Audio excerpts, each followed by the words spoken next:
अगर आप दिल से एक साफ इंसान हैं तो भगवान आपकी हर कदम पर रक्षा करते हैं। और यही बात सीखते हैं हम आज के एपिसोड में। राम राम। हम समझ रहे हैं महाभारत के 18 पर्व में से पहला पर्व आदि पर्व।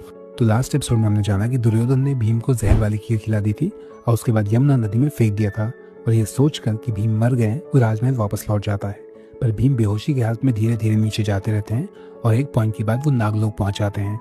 अब इस बात को ध्यान से सुनिए कि जब भीम का शरीर धीरे धीरे नागलोक में गिर रहा था तो क्योंकि भीम का शरीर बहुत विशाल है तो छोटे छोटे नाग उसके नीचे आके मर जाते हैं।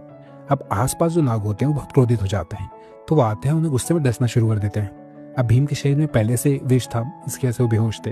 इन्होंने और डस दिया तो और विष चला गया। तो आपने सुना होगा कि जहर ही जहर को काटता है। तो इनके जहर ने जो उनके अंदर जहर था उसको काट दिया, ठीक है।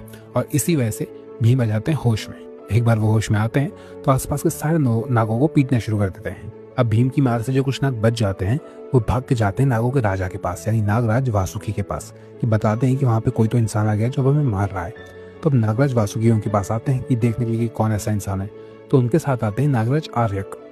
अब जो ये नागराज आर्यक है ना, उनका नाती है राजा पृथु और राजा पृथु के नाती है भीम, यानी नागराज आर्यक के नाती लगते हैं भीम। तो भीम को पहचान जाते हैं। तो अब सभी लोग भीम से अच्छी तरह मिल लेने के बाद सोचते हैं कि इसे वापस जाने से पहले क्या उपहार दिया जाए। तब नागराज आर्यक कहते हैं कि क्यों न इसे नागलोक का अमृत कुंड पिलाया जाए, ठीक है। अब हम आपको बता दें कि जो भी उस कुंड का एक बार पीता है ना, उसमें 1000 हाथियों का बल आता है, ठीक है। तो वो तो भीम थे, भीम का थोड़े में तो पेट भरता नहीं है।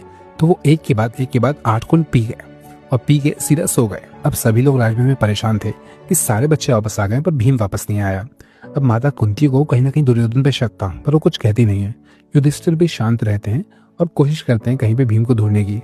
अब उधर नागलोक में भीम 8 दिन बाद उठते हैं तब वहाँ पे उन्हें खीर खिलाई जाती है और एक तरह की औषधि पिलाई जाती है, जिसके बाद उन्हें किसी जहर का असर नहीं होने वाला था। उसके बाद भीम को वापस भेज दिया जाता है। वापस आते समय भीम को खुद ही अंदर से मजबूत और ताकतवर महसूस हो रहा था क्योंकि अब उसके अंदर 10,000 हाथियों को बल आ चुका था।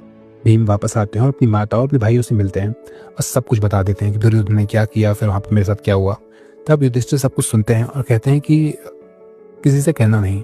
इतना कुछ कर देने के बाद भी दुर्योधन अभी भी रुक नहीं रहा था। सिर्फ कुछ ही दिन बाद उसने भीम की सारथी की गला घोट के हत्या कर दी और उसके कुछ दिन बाद उसने भीम के खाने में एक कालकूट नाम का विष मिला दिया जो थोड़ी सी ही मात्रा में किसी को ही मार सकता था। पर वहीं युयुत्सु जो कौरवों का एक सौतेला भाई था, जो दासी पुत्र था, उसने आके भीम को सब कुछ बता दिया। भीम कहते हैं कि कोई बात नहीं, क्योंकि वो जानते थे कि अब किसी भी प्रकार का विष उन पर असर नहीं कर सकता।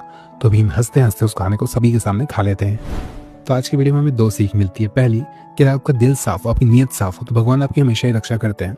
और दूसरी कि हमें बल के साथ साथ बुद्धि की आवश्यकता होती है। अगर युधिष्ठिर ने रोकते नहीं तो भीम के पास तो बल था ही और दुर्योधन पे क्रोध भी आया हुआ था तो दुर्योधन को मार